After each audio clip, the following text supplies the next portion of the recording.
नमस्कार दोस्तों, मेरी पाम स्टी चैनल में आप लोगों का स्वागत है। आज की ये पाम है 32 ईयर्स एक लेडी के, जिनके एक शादी हो चुकी है, वहाँ से बच्चे भी है और ये डाइवोर्स चाहते हैं और ये चाहते हैं कि दूसरी मैरिज इनकी हो जाए। तो हम लोगों को सिर्फ पाम से ही नहीं, थोड़ा बहुत हॉरोस्कोप से भी इस चार्ट इनकी एनालिसिस करनी पड़ेगी, क्योंकि ज़रूरत है। वहाँ से हम लोग एक क्लियर पिक्चर में की तरफ बढ़ेंगे आगे, लेकिन इस सब्जेक्ट को हम लोग एकदम आखिर में लेंगे। पहले हम लोग थोड़ा ओवरऑल पाम और इनके कैरियर किस तरीके का हो सकती है, बाकी सारी लाइन की पैटर्न के बारे में थोड़ा समझ लेते हैं। ये एक लेडी पाम है और पाम काफ़ी बड़ी है, चौड़ी है और मांसल भी है, और पाम में रहने वाली हर एक लाइन काफ़ी मोटी भी है। तो जब आपको पाम दिखे काफ़ी बड़ी, चौड़ी और साथ में जो मेन लाइन्स हो वो काफ़ी मोटी हो, गहरी हो, तो ये ग्रुप डी वाला इंसान की पाम आप लोगों को देखनी चाहिए। ग्रुप डी मतलब वो इंसान जो निचले तबके के काम करते हैं, जनरली फिज़िकल लेबर वाले काम करते हैं, चाहे वो गवर्नमेंट जॉब करे या प्राइवेट में करे, किसी भी जगह पे करे।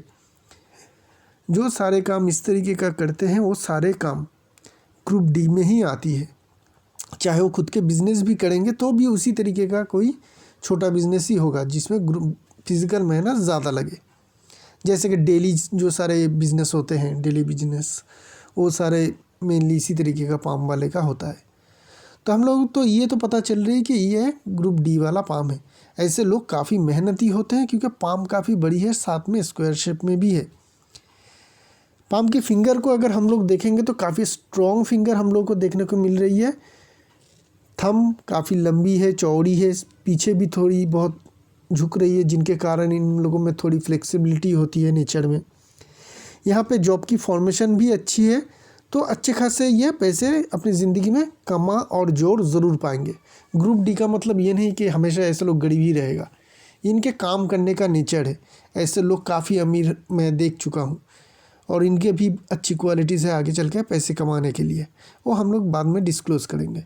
फिंगर की बाकी फॉर्मेशन देखेंगे तो बहुत बढ़िया हम लोगों को देखने को मिल रही है। सारे के सारे फिंगर स्ट्रेट है, सीधी है, कहीं पे भी हम लोगों को कुछ ज़्यादा एक्स्ट्रा कुछ नहीं दिख रही है, ना ही कोई कमज़ोरी दिख रही है।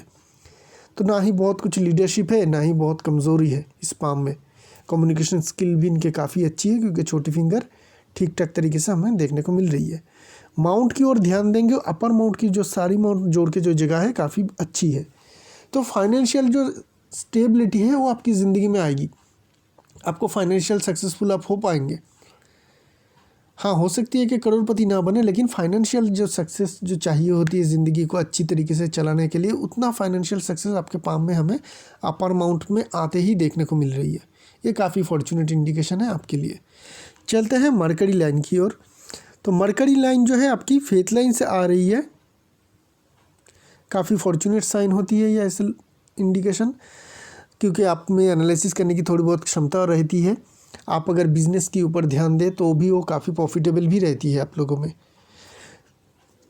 मरकरी की माउंट में जो हमें दिख रही है बहुत सारी खड़ी लाइन है, बहुत सारी। तो लिक्विड मनी की प्रॉब्लम नहीं रहेगी। लिक्विड मनी जो है कि हम लोगों के घर चलाने के लिए जो रेगुलर खर्चा चाहिए होती है, अगर आप बिज़नेस कर रहे हैं तो उसके लिए जो डेली रनिंग एक्सपेंसेस होते हैं, वो सारे जो खर्चे हैं उसके लिए आपको बहुत ज़्यादा घबराने की या सोचने की ज़रूरत नहीं है। कहीं ना कहीं से आपके पास आ ज़रूर जाएगी। और इतनी सारी लाइन है तो आप में दूसरों को हेल्प करने की, दूसरों को मदद करने की, दूसरों को सेवा करने की, कोई तकलीफ़ में हो तो आप उसके मदद या सेवा ज़रूर करते हैं, किसी न किसी तरीके से आप उनका हेल्प ज़रूर करते हैं। यह हीलिंग लाइन की क्वालिटी है।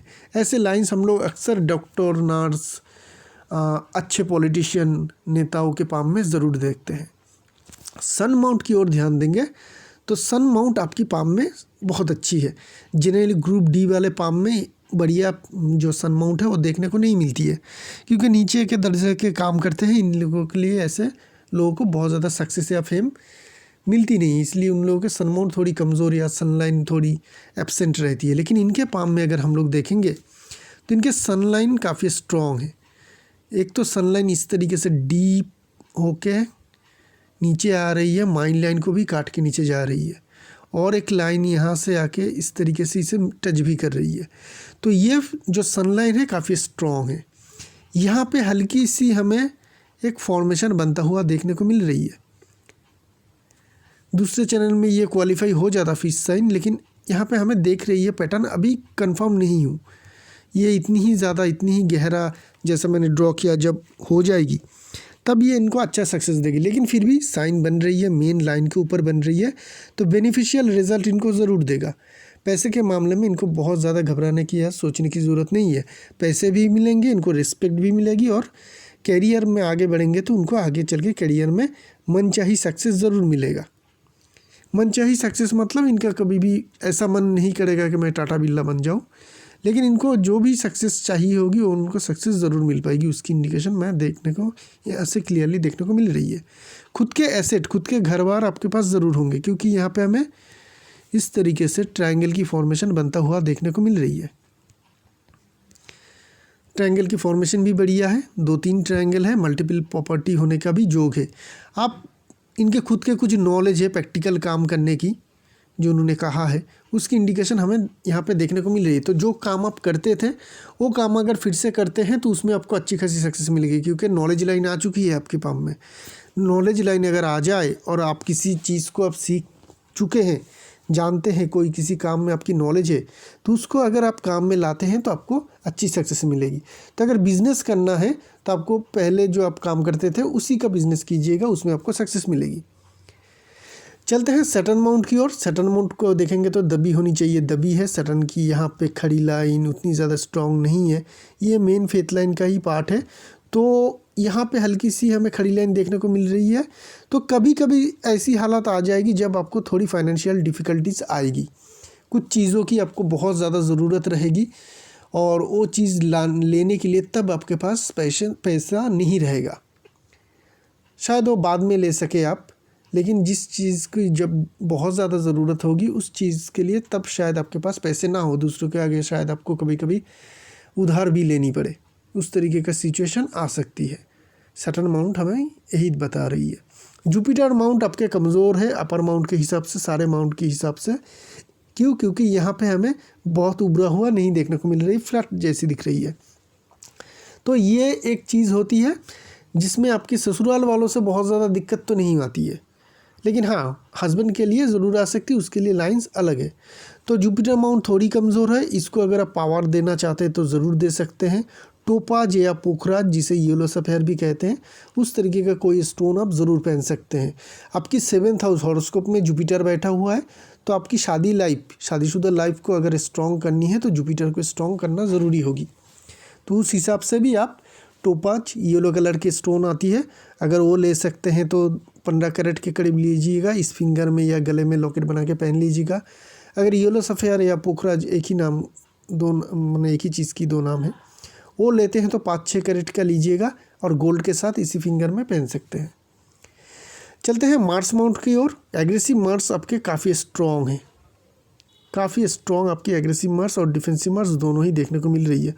तो आप फिज़िकल एनर्जी से तो भरपूर है, आप लंबे समय तक काम कर सकते हैं, मार्केटिंग का काम कर सकते हैं। मार्केटिंग का काम मतलब जो सारे काम का बाहर जाके करना पड़ता है, घर के बाहर, ऑफिस में बैठा बैठा नहीं किया जा सकता है, बाहर जाके करने की ज़रूरत हो, सारे काम काज आप बेहतरीन तरीके से कर पाएंगे। आपके पास फिज़िकल स्ट्रेंथ काफ़ी स्ट्रॉन्ग है, आपकी एनर्जी आप देखेंगे कि पूरी दिन भर काम करने के बाद भी आप में काफ़ी एनर्जी रहती है। बहुत ज़्यादा लग्जरी लाइन देखने को मिल रही है, ये मुझे थोड़ी ये दिखा रही है कि आप शायद इस टाइम पीरियड में काफ़ी लेज़ी बन चुके हैं, क्योंकि लग्जरी लाइन और लेज़ी लाइन एक ही है। पैसे वाले लोग लग्जरी ज़िंदगी जीती है और जिनके पास बहुत ज़्यादा पैसे नहीं होते वो कामकाज ना करने के कारण या ना होने के कारण लेज़ी बन जाते हैं। तो आपको थोड़ा घूमना फिरना चाहिए, घर में ज़्यादा टाइम नहीं रहना चाहिए, काम हो या ना हो बाहर घूमते फिरते रहना चाहिए। तो ये लेज़ी लाइन आपको कोई हार्म नहीं कर पाएगी, नहीं तो आप और ज़्यादा लेज़ी हो जाएंगे और जब काम की एक्चुअल काम की ज़रूरत होगी तब आप नहीं कर पाएंगे। तो इस लाइन से थोड़ा बच के रहिएगा। खड़ी लाइन थोड़ी बहुत देखने को मिल रही है, तो अगर मेहनत करेंगे तो उसी हिसाब से आपको रिजल्ट भी मिल पाएगी। मून माउंट की ओर ध्यान देंगे, ठीक ठाक है मून माउंट, उतनी ज़्यादा स्ट्रॉन्ग नहीं है। पाम के हिसाब से यहाँ पे एक कोन बन रही है और यहाँ पे हमें थोड़ी गड्ढे जैसी की फॉर्मेशन भी दिख रही है, तो मून माउंट कमज़ोर है यहाँ पे हमें देखने को मिल रही है, क्योंकि ये गड्ढा है, तो जिनके कारण आपकी इमेजिनेशन में क्लियरिटी नहीं रहेगी। आप अभी कुछ सोचेंगे, 5 मिनट बाद कुछ दूसरा सोचेंगे, उसके लगभग 10 मिनट बाद और कुछ तीसरा सोचेंगे और कुछ चौथा सोच के उसके ऊपर डिसीजन लेंगे। तो ऐसी सोच में आपकी गड़बड़ी रहेगी। आप डिसीजन लेने में बहुत टाइम लगाएंगे और राइट डिसीजन लेने में दिक्कत बहुत आएगी आपको। तो मेरी एक सजेशन आपके ऊपर ज़रूर है, आपके रिलेटिव में या दोस्त में जिसको आप बहुत ज़्यादा ट्रस्ट करते हैं और वो ट्रस्टवर्दी है, उनसे सलाह मशवरा करके ही ज़िंदगी का सारे डिसीजन लीजिएगा। आपके मून माउंट की कंडीशन से हमें ये पता चल रही है कि बहुत ज़्यादा तो आप खुद के डिसीजन नहीं ले पाएंगे ज़िंदगी के बारे में। ठीक है ना। चलते हैं हार्ट लाइन की ओर। आपकी मेन लाइन, हार्ट लाइन और माइंड लाइन काफ़ी अच्छी है। क्यों? क्योंकि यहाँ पे जॉब की फॉर्मेशन नहीं है, चेनुमा फॉर्मेशन नहीं है। तो अगर आप कोशिश करेंगे ना तो आपको जॉब मिल जाएगी अच्छी, क्योंकि आपके पास एक अच्छी लाइफ आने वाली है। अभी तक क्यों नहीं आई वो भी हम क्लियरली आपको दिखा पाएंगे और दिखाएंगे भी, क्यों नहीं आ पाई और क्यों आएगी वो भी हम लोग पता करेंगे। लेकिन आपके लिए जॉब करना अच्छा रहेगा क्योंकि माइंड लाइन काफ़ी क्लियर है आपके। ठीक है, चलते हैं हार्ट लाइन को एक बार फिर से देख लेते हैं। हार्ट लाइन की पोजीशन आपकी ऐसी है, ठीक है, जुपिटर और सैटर्न के बीच में ख़त्म हो रही है। तो ऐसे लोग दूसरों का कोई नुकसान भी नहीं करते हैं और कोई इनका नुकसान करने की कोशिश करे तो उसको रोकते भी है, बैलेंस बना के चलते हैं। लेकिन इस हार्ट लाइन में क्या पोजीशन है, हार्ट लाइन से यहाँ से एक लाइन निकल के माइंड लाइन में टच कर रही है, टच किया, कट करके भी निकल रही है। दूसरी और एक लाइन, मैं बहुत टाइम तक देखा कि ये अलग लाइन है कि नहीं, बहुत सारे पाम में भी देखा इनका पिक्चर में, लेकिन ये लाइन भी हार्ट लाइन का ही पार्ट है जो हार्ट लाइन से निकल रही है और माइंड लाइन को कट कर रही है। तो यहाँ पे हमें क्लियर दो फॉर्मेशन ऐसी मिली जहाँ पे हमें देखने को मिल रही है कि आपके रिलेशनशिप में तनाव या डिस्टर्बेंस ज़रूर है।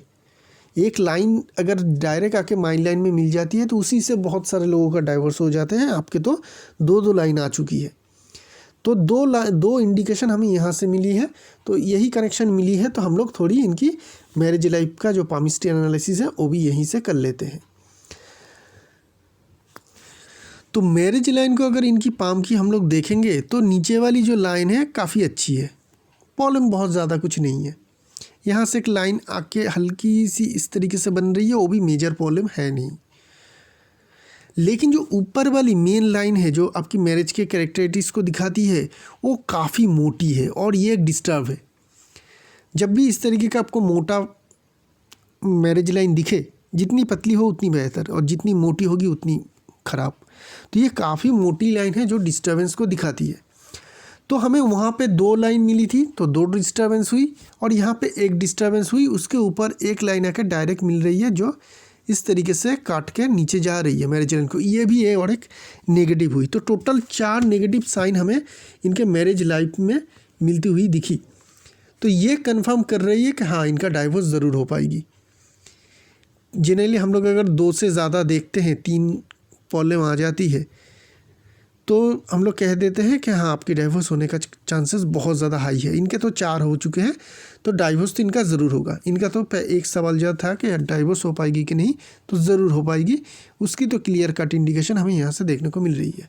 चलते हैं बाकी लाइन की ओर और बाकी एनालिसिस की ओर।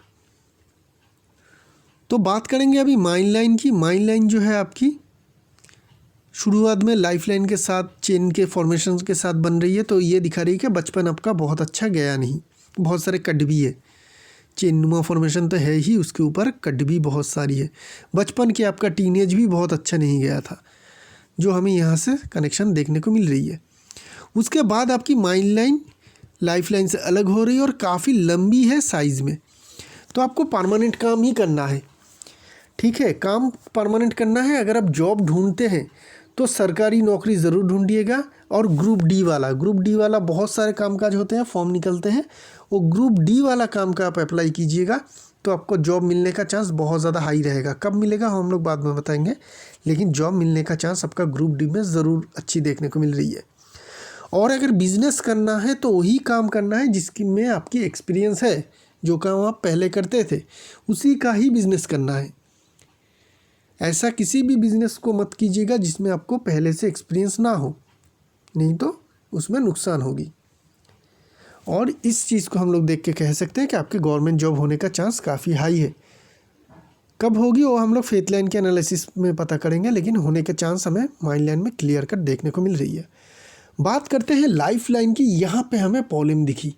इस बात की प्रॉब्लम नहीं है कि ये छोटी है, लेकिन इसमें बहुत ज़्यादा डीप कट है और एंडिंग पॉइंट भी स्टॉप किया हुआ है।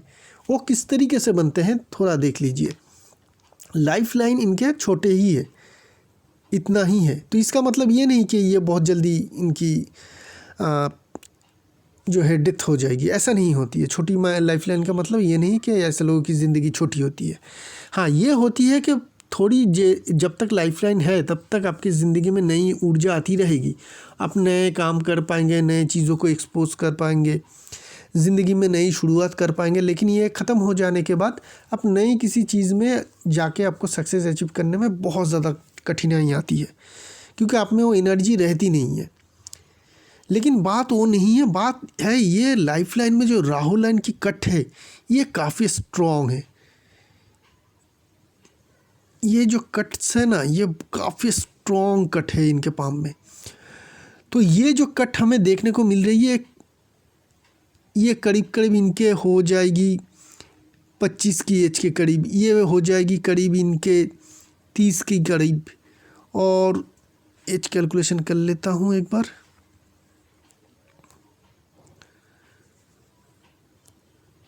और ये एक 35 के करीब। और अल्टीमेटली जो है आपकी लाइफ लाइन रुक रही है 40 के करीब, 39-40 के करीब। लेकिन यहाँ से भी एक लाइन इस तरीके से जा रही है, लेकिन मेन लाइन को रोक रही है। तो ये तो एक तकलीफ़ है जो आपको हो चुकी है, और एक 35 के करीब कुछ होगी आपकी तकलीफ़, अभी भी है लाइफ में। लेकिन करीब करीब 40 के करीब जो आपकी लाइफ लाइन को रोक रही है, एकदम रोक रही है, ये लाइन आके रोक रही है। फिर से बता देता हूँ कि ये लाइन आके क्लियर कट मेन जो लाइफ लाइन है इसको रोक रही है, आगे चलने में ये फुल स्टॉप लगा रही है। तो इस टाइम पीरियड में आपको सावधान रहना है। 40 के करीब बहुत सारी चीज़ों का खतरा उस टाइम पीरियड में आपके पास, आपके ऊपर आ सकती है। किसी भी बड़ी बीमारी आ सकती है, किसी एक्सीडेंट होने का खतरा रह सकता है, कोई आपके ऊपर कुछ हमला भी कर सकती है। ठीक है, तो इस चीज़ का आप ध्यान में रखिएगा। अपने धर्म के हिसाब से आप इसकी रेमेडी भी करवा लीजिएगा। ठीक है, इसकी रेमेडी ज़रूर करवा लीजिएगा। 40 में कुछ ना कुछ तो डेंजर ज़रूर है। चलते हैं आपकी फेथ लाइन के ऊपर। फेथ लाइन करीब करीब इनकी 22 ईयर्स एज के करीब उठी। मेन फेथ लाइन, एक इनके दो फेथ लाइन है, एक इस तरीके से जा रही है और एक इस तरीके से। तो एक फेथ लाइन करीब करीब 22 ईयर्स एज के करीब हुई, और मैरिज लाइफ भी एक नीचे से में थी जो करीब करीब उसी एज में के करीब थी जहाँ पे इनकी शादी हुई थी। तो ये फेथ लाइन के कनेक्शन से हमें यहाँ पे देखने को मिल रही है। और एक फेथ लाइन करीब करीब आपकी 25-26 की एज में शुरू हुई और दोनों मिलके आगे चली, काफ़ी मोटी है। तो फेथ लाइन जब मोटी और इतनी बड़ी काली और मोटी दिखे तो फेथ लाइन कभी भी आपको अच्छी रिजल्ट नहीं दे पाती है, कुछ भी अच्छी रिजल्ट नहीं दे पाती है। तो ये क्लियर कट बता रही है कि प्रेजेंट टाइम में आपकी फाइनेंशियल क्राइसिस है, अब से नहीं है, बहुत टाइम से है। करीब करीब 27-28 से ही आपकी फाइनेंशियल डिफ़िकल्टीज़ आपकी लाइफ में है। फाइनेंशियल डिफ़िकल्टीज़ आपके लाइफ में है, करीब करीब 4-5 साल हो चुके हैं। अब कब तक चलेगा, कब तक चलेगा अगर हम लोग देखने की कोशिश करें तो करीब करीब 34-35 तक, 34-35 तक आपकी ये मोटा और डैमेज जो फेथ लाइन है, इसके पास में एक मोल भी है और इसको नेगेटिव बना रही है, जो ये आपकी चलेगा। उसके बाद क्या है, दूसरी पिक्चर में चलते हैं, क्लियर पता चलेगा उसके बाद में क्या है। इस पिक्चर में नहीं, इस पिक्चर में फिर भी हम लोगों को पता चल रही है कि उसके बाद आपके पाम में अचानक से 34-35 के बाद अचानक से जो है आपके फेथ लाइन में चेंजेस आई। ये मोटी और ख़राब लाइन ख़त्म हो गई, ये वाली लाइन जो मोटी थी और ख़राब थी ये ख़त्म हो गई, और एक पतली सी लाइन हल्की सी होके शुरू है, काफ़ी स्ट्रॉन्गली जाके सन माउंट की तरफ घूम रही है। और मेन फेथ लाइन की जो शुरुआत है वो आपकी मून माउंट से शुरू हो रही है। ठीक है, तो ये चीज़ को अगर हम लोग फोकस करेंगे तो क्लियर कट बता रही है कि आपके जो फाइनेंशियल कंडीशन है जैसा अभी आपकी प्रेजेंट में है वो 34-35 तक चलेगा, लेकिन 34 के बाद जो ये आपकी फेथ लाइन ख़त्म हो रही है 34 के करीब और नई फेथ लाइन आ रही है, तो ये दो चीज़ों को दर्शाती है कि आपकी ज़िंदगी में दो चीज़ों का बदलाव ज़रूर हो सकती है। फेथ लाइन हमेशा सिर्फ कैरियर के लिए नहीं होती है, पैसे के लिए नहीं होती है, ये रिलेशनशिप के लिए भी होती है। तो रिलेशनशिप में 34 के करीब एक बदलाव आ रही है, 34 के करीब एक बदलाव आ रही है, और वो बदलाव पॉजिटिव होगी या नेगेटिव इसको भी समझ लेते हैं। पहले वाली लाइन मोटी थी और काली थी, ज़्यादा मोटी और ज़्यादा डार्क, काली मतलब डार्क थी, तो ये नेगेटिव हुई। दूसरी वाली लाइन पतली है और लाइट कलर में है, तो ये और अंदर की तरफ है, तो ये पॉजिटिव है, काफ़ी ज़्यादा पॉजिटिव है। तो 34 के बाद से आपकी रिलेशनशिप में भी सुधार आएगी और आपकी पैसे के मामले में कैरियर में भी सुधार आएगी। गवर्नमेंट जॉब की अगर कोशिश करते हैं तो उस टाइम पीरियड तक 34-35 के करीब गवर्नमेंट जॉब मिलने के चांस आपके पाम में सबसे ज़्यादा रहेगी। उस टाइम पीरियड में आपको जॉब ज़रूर मिल सकती है। हाँ, अभी आपने एक जॉब की मतलब एग्ज़ाम दे चुके हैं, दिसंबर में रिज़ल्ट निकल रही है, तो शायद उसमें ना हो पाए, क्योंकि अभी हमें प्रेजेंट टाइम में उतनी बढ़िया फेथ लाइन में या लाइफ लाइन में कोई भी पॉजिटिव इंडिकेशन देखने को नहीं मिल रही है। आपके जॉब होने का चांस रहेगा 34-35 के करीब, वो भी काफ़ी अच्छी। आपका और एक सवाल है, क्या आप फॉरेन जा पाएंगे? कतर, शायद अपने कतर की बात की है, अरब कंट्री की बात की है। तो जब मून माउंट से फेथ लाइन आए, पहली कंडीशन जोड़ती है कि आपके साथ फॉरेन का कनेक्शन जुड़ेगा। दूसरी, फेथ लाइन की घुमाओ अगर सन माउंट की तरफ हो, जो ये घूम रही है, ये भी फॉरेन का कनेक्शन ही दिखाती है।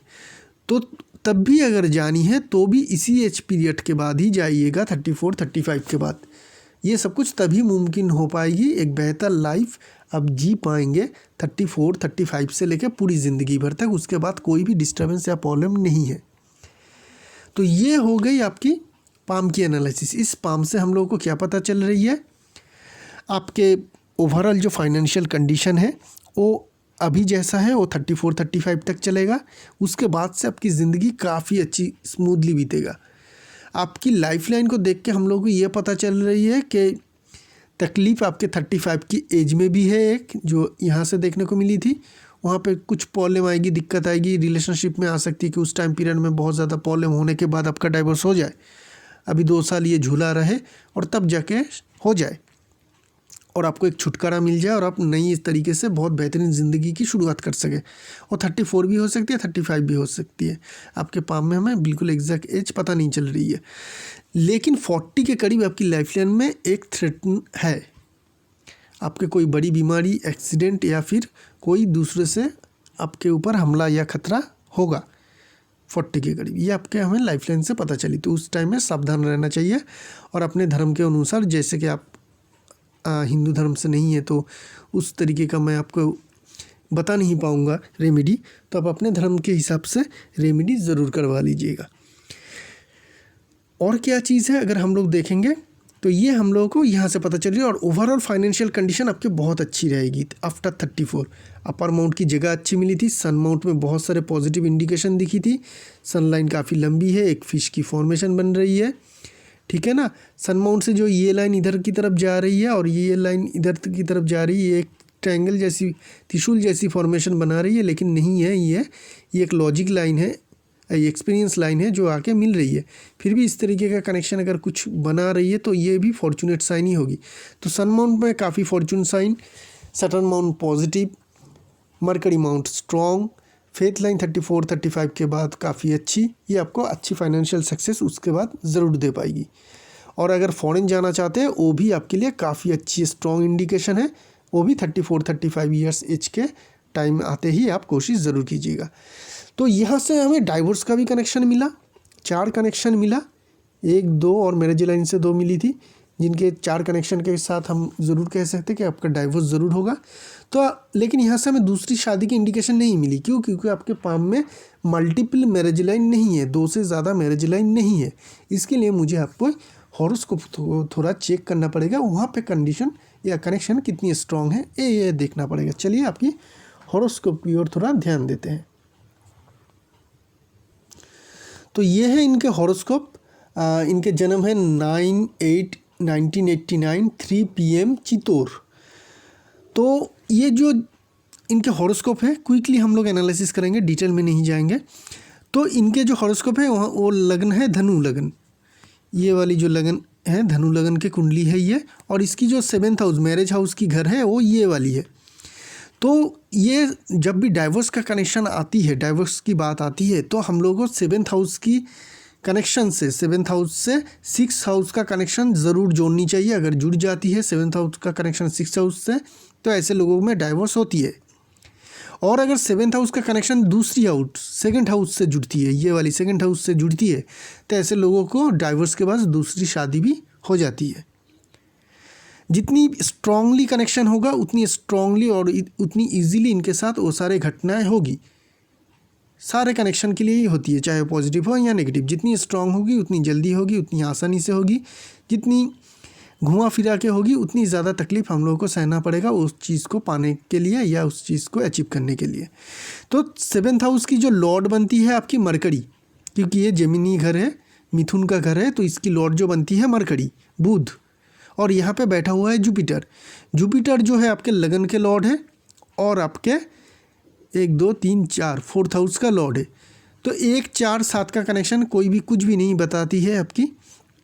लेकिन इसकी लॉर्ड जो है मरकरी वो यहाँ पे बैठा हुआ है 9th हाउस में, 7th 8 9th हाउस में। जब भी 7th हाउस का कनेक्शन 9 या 5 से जुड़े तो ऐसे लोगों की जो शादी होती है वो लव मैरिज से ही होती है, चाहे वो 1 से हो ज़्यादा हो, लव मैरिज से ही शादी होती है। तो इनके पहले शादी भी ज़रूर लव मैरिज से ही हुई होगी, और दूसरी होगी तो भी वो भी लव मैरिज से ही होगी। तो ये हम लोगों को यहाँ से पता चला। दूसरी क्या देखना है हम लोग को कि किसी भी तरीके का मरकरी 6 हाउस से जुड़ती है कि नहीं। अगर नहीं जुड़ती है तो डाइवोर्स पाना मुश्किल होगी, बहुत लंबा केस चलेगा, प्रॉब्लम चलेगा। तो मरकरी जो है 9th हाउस में बैठ रही है, उससे हमें नहीं मिल रही है, लेकिन ये पूर्व फाल्गुनी नक्षत्र में बैठा हुआ है जो शुक्र का नक्षत्र है, वेनस का नक्षत्र है। और वेनस जो है इनके 6th हाउस का लॉर्ड है। ये वाली घर 6th हाउस होती है। तो 7th हाउस का कनेक्शन हमें 6th हाउस में मिल रही है, काफ़ी स्ट्रॉन्ग। ठीक है, जब कोई प्लैनेट किसी नक्षत्र में बैठ जाए और नक्षत्र का लॉर्ड जो घर को ओन करते हैं उसकी जो जब कनेक्शन आ जाए तो काफ़ी स्ट्रॉन्ग कनेक्शन मानी जाती है, तो आपकी डाइवोर्स हो जाएगी। अभी बात करेंगे क्या दूसरी शादी कब होगी, होगी क्या नहीं होगी। तो मरकरी को अगर हम लोग देखेंगे तो मरकरी 6th हाउस की स्टार लॉर्ड में बैठा हुआ है, डाइवोर्स का कनेक्शन दिखा रही है। मरकरी आपकी जो 2nd हाउस का लॉर्ड है वो बनता है सैटर्न, जो आपकी 1st हाउस में बैठ रही है, तो उस तरीके से कनेक्शन नहीं जुड़ रही है। सैटर्न जो नक्षत्र में बैठा हुआ है पूर्व आषाढ़ा है, जो वेनस का नक्षत्र है, वेनस जिसकी लॉर्ड है, तो वहाँ से भी हमें किसी भी तरीके का 2nd हाउस से 7th हाउस का कनेक्शन नहीं पा रहे हैं हम लोग। तो चलते हैं 7th हाउस की ओर।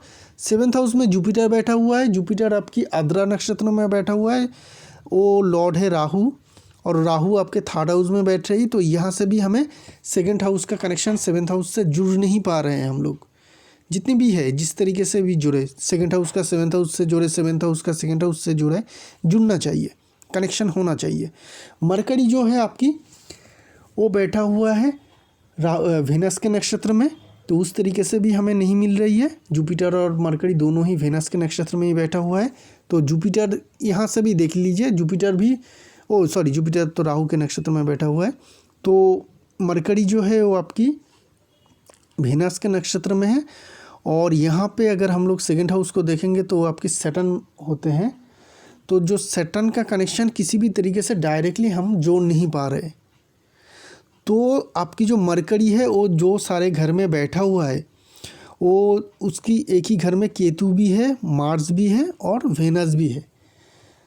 तो हम लोग थोड़ा और डीप देख लेते हैं कि कनेक्शन जुड़ती है कि नहीं।